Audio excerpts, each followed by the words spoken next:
সন্তানের খেলার সাথী টেডি বিয়ারটি কুড়িয়ে আনছেন এক মা। কদিন আগেও ইন্দোনেশিয়ার সুমাত্রার এ নারীর ছিল সাজানো গোছানো বাড়ি, কিন্তু এখন কিছুই নেই। যা আছে তা কেবলই ধ্বংসস্তূপ। দাঁড়িয়ে আছে তার ঘরের একটি দেয়াল।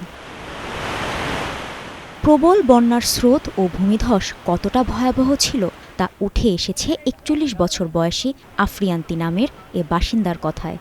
Ini rumah saya, rumah pribadi. আমাদের কিছুই এখন অবশিষ্ট নেই, সবকিছু শেষ হয়ে গেছে। আমাদের কেবল গায়ের কাপড়টাই আছে। আমরা আর কিছু নিয়ে বের হতে পারিনি। যখন পানির প্রবল স্রোত এলো, বাড়ি তলিয়ে গেল। আতঙ্কিত হয়ে আমরা কোনো মতে বেরিয়ে এসেছি। তারপর শুক্রবার ফিরে এসে দেখি বাড়ি আর নেই, ধ্বংস হয়ে গেছে। নদী তীরবর্তী এলাকায় তার বসত ভিটায় দাঁড়িয়ে থাকা একমাত্র দেয়ালের পাশে ছাউনি দিয়ে মাথা গোজার ঠাঁই বানিয়েছেন আফরিয়ান্তি। ৯ সদস্যের পরিবারের এটি এখন ঠাঁই। নেই কোনো আসবাব, নেই কিছুই।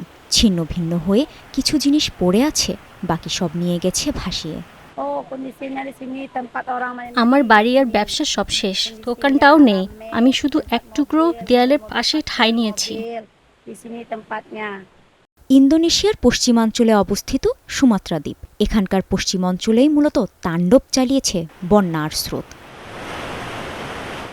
এই যেমন অসংখ্য মোটরসাইকেল কাদামাটিতে ডুবে আছে, দামি গাড়ি, ট্রাক, লরি সবই ভাসিয়ে নিয়ে গেছে।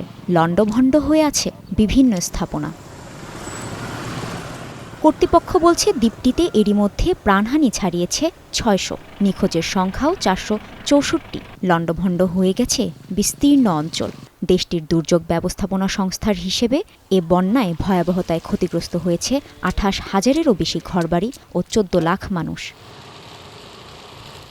এদিকে নিখোঁজদের সন্ধানে অভিযান চালিয়ে যাচ্ছেন সামরিক বাহিনী, পুলিশ ও উদ্ধারকর্মীরা। প্রতিদিনই ধ্বংসস্তূপের নিচে থেকে উদ্ধার হচ্ছে লাশ। চলাচল স্বাভাবিক করতে উদ্ধারকারী দল ও স্থানীয়রা কাদা ও ধ্বংসাবশেষে আটকে থাকা রাস্তাগুলো পরিষ্কারের চেষ্টা করছেন। ভয়াবহ এ দুর্যোগের পর এখন স্বাভাবিক জীবনে ফিরতে পারাই তাদের কাছে সবচেয়ে বড় চ্যালেঞ্জ। কাজী শাহরিন, স্টার নিউজ।